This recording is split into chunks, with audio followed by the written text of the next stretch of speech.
I want you to picture a scenario for a second. Okay.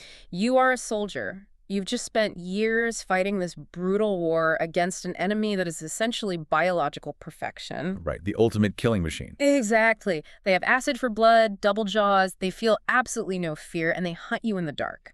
And somehow, against all odds, humanity wins. You pull off the impossible. Right. The war is over. The Earth is safe. Well, technically over, at least. Yeah. The shooting has stopped on the home front. Yeah, technically. But here is the question we're really wrestling with today. What happens the day after you win the war against the ultimate monster? Do you destroy every trace of them? You'd think so. Right. Do you scour the galaxy to make sure they never come back? Or, because we are human and we seemingly can't help ourselves, do we try to figure out how to sell them? And that is exactly the dark turn we are taking today. Yeah. We are looking at a stack of materials surrounding the events detailed in Alien's Genocide. And you hit on the core irony immediately. This isn't a story about survival anymore. No, it's about profit. It's about commodification. We are looking at a mission where a massive pharmaceutical company, Neopharm, decides that the most dangerous creature in the universe is actually just a raw material waiting to be harvested. It's almost like Moby Dick. Oh, that's a good comparison. But if Captain Ahab wasn't obsessed with revenge, but rather with the profit margin on whale oil? Right, and if the whale could scream, mobilize an entire army, and melt your face off with acidic blood. Fair point, yeah. So we are doing a deep dive into this mission to the hive world. But before we get out into deep space, before we get to the Marines and the guns, really have to understand the why. The motivation is everything here. Because nobody travels light years to a planet full of acid-bleeding monsters just for the scenery. Absolutely not. They are going there for a product, and the source material makes this so incredibly clear right from the jump. This isn't some noble military cleanup operation. It is a heist. That is really the best way to frame it. But you have to understand the setting first. We are looking at a post-war Earth. The Alien Earth War has left the planet deeply scarred. Cities are just in absolute ruins. Yes, the economy is trying to restart from scratch, and there is this massive, collective psychological hangover. The entire population is traumatized, but in the boardroom. The boardroom? In the boardroom, they just see an opportunity. Because the aliens aren't just killers, they actually produce something. Exactly. They produce royal jelly. Which, I mean, it sounds like a high-end face cream you'd buy at a duty-free shop at the airport. It does sound harmless, doesn't it? But in this context, it is basically liquid gold. Or actually, maybe liquid dynamite is a better description. This substance is the basis for a highly sought-after drug called Xenozip. Or fire. That's what they call it on the street, fire. And this drug, it's the engine driving the entire plot of this deep dive. If you don't understand the drug, you really don't understand why anyone in their right mind would get on that ship. Exactly. It's the catalyst for the entire disaster. So let's unpack this. What exactly is Xenozip? I mean, is it synthesized in a lab? Is it purely organic? It's organic, and frankly, that's the main problem. Xenozip is a performance enhancer, but that creates a really false equivalency with things like steroids or adrenaline. Right, it's way beyond that. Way beyond. This isn't just testosterone. This is a derivative of royal jelly taken directly from an alien queen. But the sources are very specific here, and we need to clarify this. It can't just be any standard queen. Yeah, it has to be a queen mother. I saw that distinction in the notes, and I wanted to ask about it. Help me understand the hierarchy here, because I always thought a queen was just a queen. Not quite. The best way to think of it is like a bee colony, but scaled up to a horrific galactic level. You have your drones, you have your warriors, and you have queens that run individual local hives. Okay, that tracks. But the queen mother, she is the apex. She is the empress of the entire species. She is the one actually spawning the lesser queens that go off to start other hives. So her biology is fundamentally more potent, much more concentrated. And consequently, the jelly she produces is significantly more powerful than the standard stuff. Exponentially more powerful. And, as you might guess, near impossible to get. Right, which creates this massive supply and demand crunch. Exactly. That crunch is what drives the whole story. Because during the Alien Earth War, when humanity retook the planet, we didn't carefully capture these things for study. We exterminated them. We burned them out. We killed almost every single queen mother we could find to stop their breeding cycle entirely. So we basically burned the source of the drug to save the planet, which makes sense for survival. It does. But it leaves Neopharm in a massive bind. They have this incredibly lucrative market for this drug, but absolutely no supply left on Earth. So they have been desperately trying to synthesize it. They're making a knockoff version. A synthetic version of fire in the lab, yes. And this is where the source material gets truly horrific. Because when you try to fake alien biology and then inject it into a human bloodstream, the side effects are... Like catastrophic. Catastrophic is a polite word for it, honestly. The examples in the text are absolute nightmare fuel. There was one specific case study that really stuck with me, the incident at the Goodwill Games. Oh, the Baghdad incident. Yes. That is a perfect, terrifying example of the fire effect. Walk us through this, because this isn't just someone taking a bad pill and getting sick. This is pure body horror. It really is. So the context is the Goodwill Games, which is basically this universe's version of the post-war Olympics. You have this elite sprinter named Jack Oleander. And he wants to win. He is a fierce competitor. He gets his hands on this synthetic Xenozip, this bootleg fire. Now, initially, physically, the drug works exactly as advertised. It completely removes all the natural safety governors on the human muscular system. It just floods the body with aggression and raw power. Right. It unlocks 100% of your potential all at once. Which sounds great in theory if you want to win a gold medal, right? You want to be faster than everyone else on the track. Until you look at the actual physics of the human body. Oleander lines up for the 100-yard dash. The starting gun goes off. And he doesn't just break the world record. He shaves 4 seconds off it. Yes. 4 seconds on a 100-yard dash. That's not even running anymore. That's basically low-altitude flight. It is biologically impossible for human tendons and bones to withstand that kind of sheer force under normal circumstances. But the drug completely overrides the pain receptors. It overrides the structural limits of his own skeleton. He's tearing himself apart and doesn't even feel it. Exactly. So he crosses the finish line in first place, but his nervous system is firing so fast, he literally can't decelerate. He physically cannot stop running. And he hits the wall. He hits a heavy plastic barrier and a steel girder at roughly 60 miles per hour. God. And the description in the text is? It's incredibly brutal. He doesn't just break a few bones. The sheer kinetic energy, combined with his super accelerated, drug-fueled metabolism, causes him to literally burst. Just explode. The source describes it as an explosion of biology. He pushed the human engine so hard the entire chassis just disintegrated on impact. It's such a terrifying metaphor for the whole premise of this deep dive, isn't it? Humanity is just running too fast, completely blind to the brick wall coming right up in front of us. That is precisely it. It shows that humanity is playing with forces it fundamentally doesn't understand. We are trying to inject the literal essence of a monster into ourselves to be better, but our bodies reject it in the most violent way possible. And that's just the athletic application of the drug. The military application they talk about is even worse. Much worse. You have the case of Private Pinnock at Quantico. And this one just felt so tragic to me. The text actually compares him to Mortimer Snerd. Right. For the younger listeners, Mortimer Snerd was an old ventriloquist dummy. He was the classic archetype of the goofy, slow, totally harmless guy.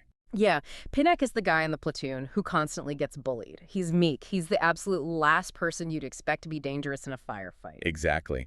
And his commanding officer, Colonel Marshall, is trying to impress a visiting general. So Marshall decides to use Pinnock as a guinea pig. He gives this harmless kid 3 pills of fire. 3 pills, and the transformation isn't over a few weeks or days. It's seconds. It's immediate.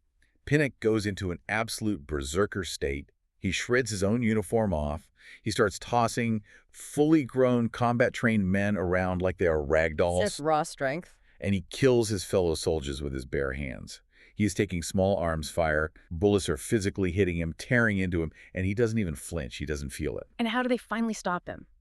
Because bullets aren't working. A bazooka. Man. They literally have to use an anti-tank weapon to stop one unarmed, drugged-up man. That is insane. Yeah. And the general's reaction to all this, it wasn't horror, was it? Not at all. And that is a huge indictment of the military-industrial complex in this story.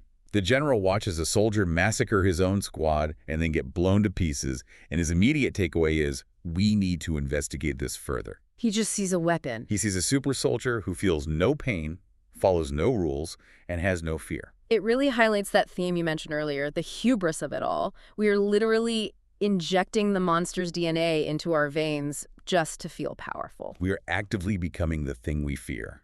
And the drug acts as a mirror here. It takes whatever is buried inside you, the aggression, the fear, the desperation, and amplifies it 1,000 times over. So that is the product. That is Xenozip. It's incredibly dangerous. It's highly unstable.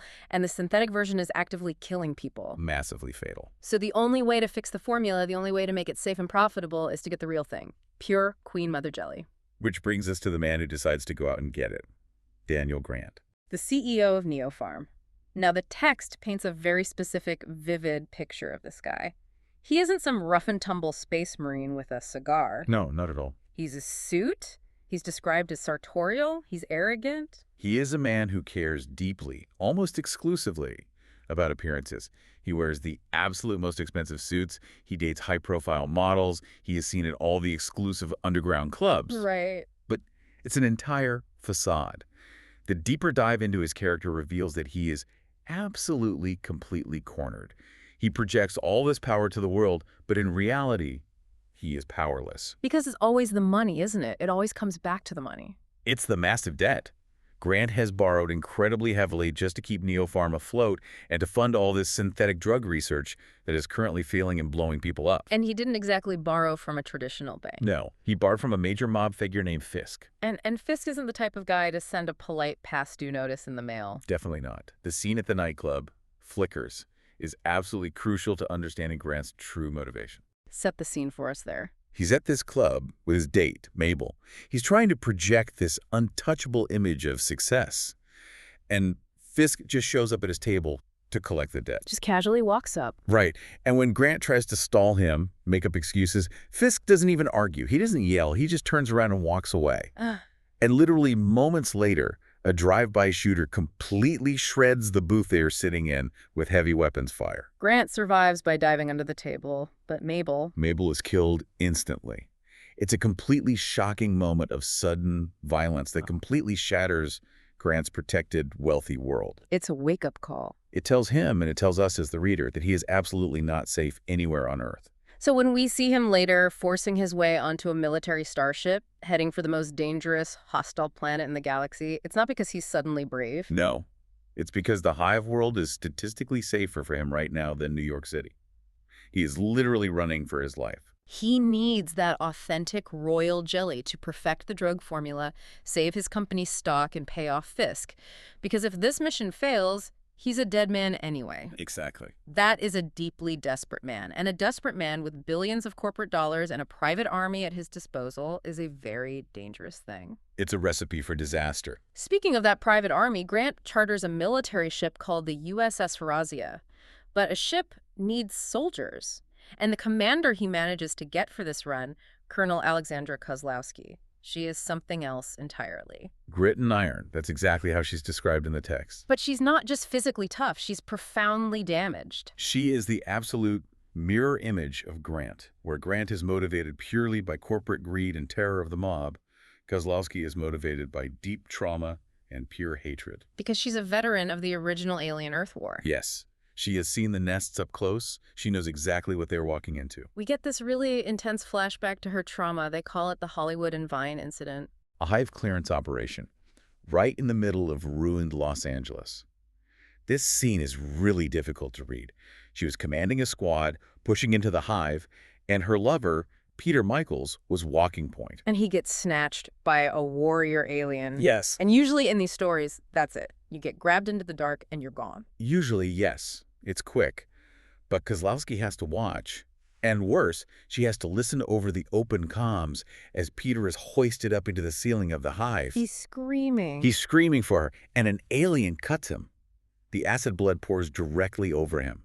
The text specifically says it melted his face off while he was still actively bugging her for help over the radio. That is just unimaginable. To hear that voice, someone you love deeply, just dissolving. And the worst part for her is that she hesitated. She blames herself for that one split second of shock-induced inaction. So she carries this immense crushing guilt.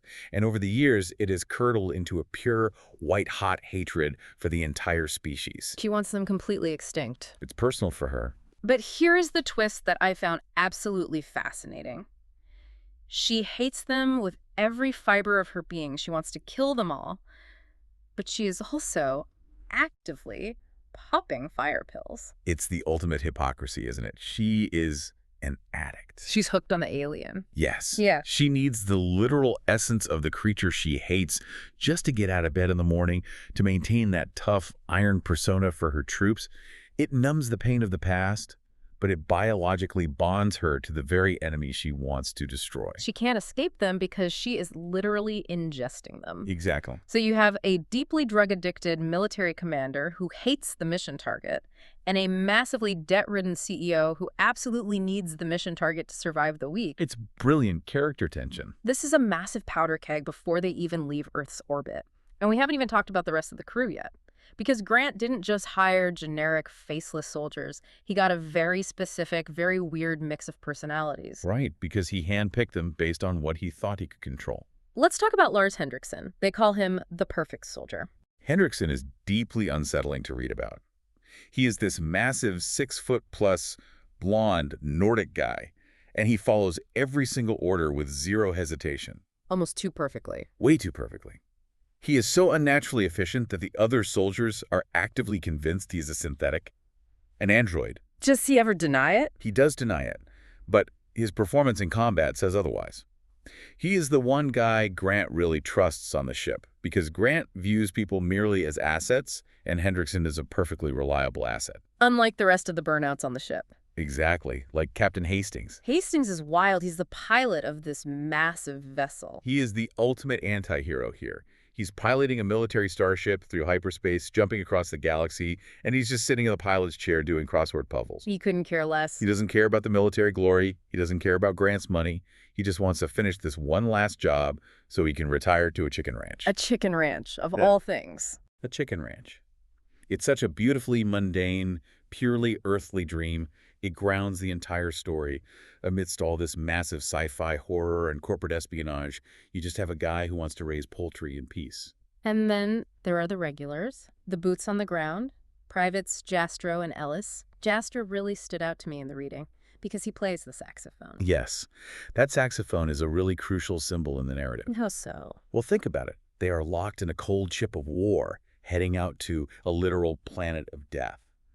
And Jastrow brings a brass musical instrument.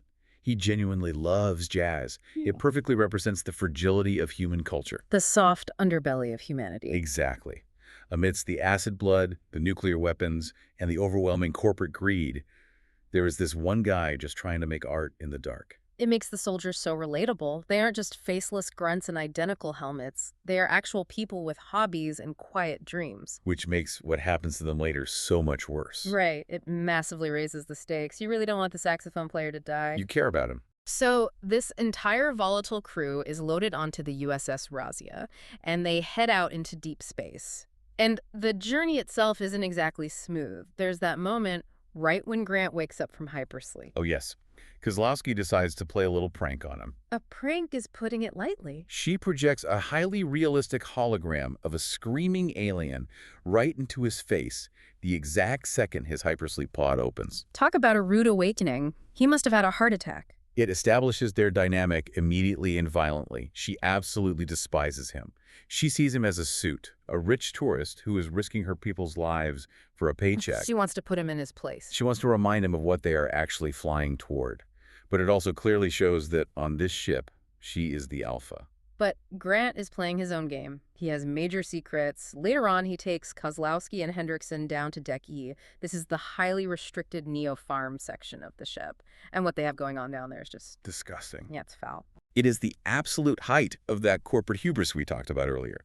They punch the code, enter the lab, and they see this massive glass tank. And inside the tank, they are actively growing a cloned human torso. Just a torso. No head, no arms, no legs. Yeah. Just the vital internal organs required to pump blood and sustain life. God.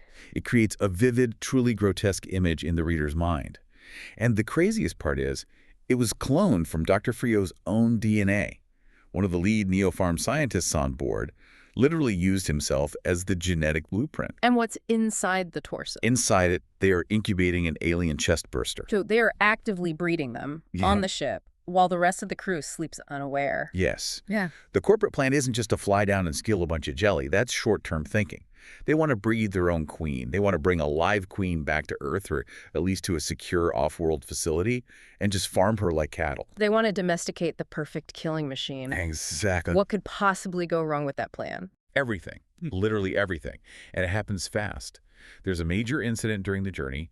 The chest burster in the tank hatches early. And the text strongly implies it wasn't an accident, right? The post-incident investigation strongly suggests sabotage. Someone deliberately disabled the fail-safes on the containment unit, so the alien forcefully bursts out of the cloned torso, killing the host tissue, obviously, and it tries to scurry into the vents to escape. But the ship's automated defenses catch it. Right. The automated lasers kick in immediately and completely vaporize the alien infant. The whole multi-million-dollar experiment is destroyed in seconds. So the experiment is a total failure. A total loss. Dr. Frio is absolutely devastated. He actually viewed the alien as his child because it came from his own DNA. That is such a twisted paternal instinct. It really is. It shows how warped these scientists have become.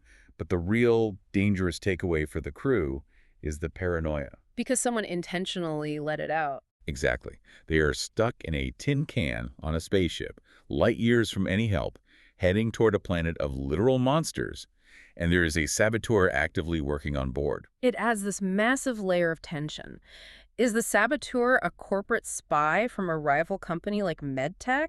Is it an assassin working for Fisk and the mob? Or is it just a crew member who realizes how completely insane this plan is and wants to pull the plug? You don't know. It totally destabilizes the trust right before they arrive at the most dangerous place in the known universe. Everyone starts looking at everyone else over their shoulders. And speaking of that place, let's talk about their arrival at the Hive world. They pull into orbit, the sensors come online, and they pick up something totally unexpected. There isn't just one hive down there. No. There are two massive, sprawling hives located about 100 miles apart from each other, and they are at total war. Aliens fighting aliens. This is the genocide in the title of the story. It is, and the source material gets into the alien biology here in a way that I found really fascinating. Yeah, let's dig into that. Usually we think of the aliens as this totally unified monolithic force. They're just them. But here we actually see a massive schism in their species. Because one hive is the standard black aliens that we all know from the movies and the history books. But the other hive... The other hive is a genetic mutation. They are red aliens. Red aliens. So what's the actual difference? Is it just the color of their exoskeleton? Physiologically, they seem very, very similar. They have the same acid blood, the same speed, the same armor. But Dr. Bigelow, who's another key scientist on board the Razia, he theorizes that a random recessive gene created a red queen at some point in the past. Okay. And because she is the queen mother of that specific hive, all her offspring are born red. And the black hive really doesn't like that. Well, like implies a human emotion. It's far more primal than that. To the dominant black hive, these red aliens are genetic impurities. They are errors in the code. And in the cold alien mindset, there is absolutely no diplomacy. Right, they don't hold peace talks. There is no live and let live. To them, different equals dead. So the black hive is waging a relentless war of total extermination against the red hive. It perfectly mirrors human history in a really dark way, doesn't it? It really does. It's the narcissism of small differences. Two groups that are 99% completely identical, waging a total bloody war over the 1% difference. But down there on the planet, it is purely biological. It is a terrifying war of pure genetic supremacy. But for Daniel Grant and the Neopharm humans, this isn't a tragedy at all. No, it's a massive opportunity. It is the perfect distraction. They realize that if the black hive is pouring all its soldiers and resources into fighting the red hive on the plains, their home defenses might be severely depleted. Exactly. They think they can just slip in the back door, steal the highly concentrated jelly from the black hive's core, and get out clean while the bugs are busy ripping each other apart. So they decide to make the drop. They load into the lander, which is called the USS Anteater, which is a great name, by the way. Very fitting. And they head down through the atmosphere. And this landing sequence, Kozlowski doesn't do a gentle touchdown. No. She orders a burn. What does that mean, practically speaking? Usually when you land a heavy spacecraft, you use the retro thrusters to carefully decelerate. You want a nice soft touchdown so you don't damage the gear. But Kozlowski orders the pilot to use the main drive as a weapon. Just point the engines at the ground. Right. They come in incredibly hot, hovering right over a massive swarm of bugs near the designated landing zone. and they just ignite the main engines at a full blast. They completely incinerate them. They turn the entire landing zone into a scorched glass parking lot. It's burning the Earth before you even step foot on it. It destroys hundreds of aliens in a matter of seconds. It really sets the tone for her command. They aren't here to sneak around in the shadows. They are here to conquer. It's a massive show of force. Kozlowski is basically saying, we have arrived, and we are significantly more dangerous than you. And they actually have the brand new tech to back that attitude up. We need to spend some time talking about the marine suits. Yes, the suits are crucial to the plot. Because usually in these stories, if you get alien acid blood on you, you're just dead. It melts through standard armor, it melts through your skin, it melts right through the floorboards. It's basically unstoppable. Right, but these guys have these new suits. The acid-neutralizing suits, it's an absolute game changer for infantry warfare. The source describes them in great detail. It's not just thick metal plates anymore. Right. The outer armor actually has this semi-organic membrane, almost like a layer of thick jellyfish skin draped over the hard shell. How does it actually work in combat? It's highly reactive. When the alien acid hits the membrane reacts instantly to neutralize the pH level. It bubbles and hisses, essentially fighting the acid chemically in real time. Wow. And then, after it neutralizes the burn, it actively heals itself. It closes the physical gap in the armor. That is incredible. So they can literally fight up close now. They can blast a bug 5 feet away, get entirely sprayed with high-pressure acid, and just wipe it off their visor. Essentially, yes. It completely changes the dynamic of the battlefield. The aliens' absolute greatest weapon, their blood, is completely nullified. For the very first time in history, humanity has a major defensive advantage on the ground. And they also have these new perimeter extension harpoons, the PEHs. Right, the PEHs. They fire these massive, heavy harpoons deep into the ground all around the landing ship. They act as anchor pylons. Okay. And once they're locked in the rock, they generate this incredibly high-voltage force field fence connecting them all together. It creates a secure safe zone, a literal electric fence to keep the wolves out of the camp. So they land, they burn the bugs, they set up the electric fence, and the Marines deploy out. And initially, it looks like a total slaughter. The source explicitly says it feels too easy to the soldiers. And that is the absolute danger zone. That is the trap of overconfidence. When you start thinking fighting these things is easy, you're dead. Grant is up there watching the battle feeds from the total safety of the ship. He's cheering. He's cheering like he's watching a football game on a Sunday. He's completely treating it like a sport. Worse than that, he's already thinking about monetization. He sees his well-equipped soldiers absolutely slaughtering the bugs, and he literally thinks to himself, I should hire these guys for private security at my casinos back home. Wow. He is completely, totally detached from the visceral reality of the violence happening on the dirt. He honestly thinks his money and his technology has made him an invincible god. But the aliens aren't a football team. They're an endless swarm. And they don't stop. And things go catastrophically wrong very quickly. Yes. The force field fails. One of the harpoon pylons topples over. Why? Was it attacked by a bug? The ground just gave way beneath it. It might have been a hidden bug tunnel underneath the rock, or it might have been all the acid from the hundreds of dead aliens weakening the soil structure. But either way, the heavy pylon falls flat. And once that invisible fence is down, the swarm floods right in. It's exactly like a dam breaking. The gap opens up, and the black aliens pour through in a tide. The organized retreat becomes a chaotic rout immediately. It's pure panic. This is where the grim reality of the situation finally hits them.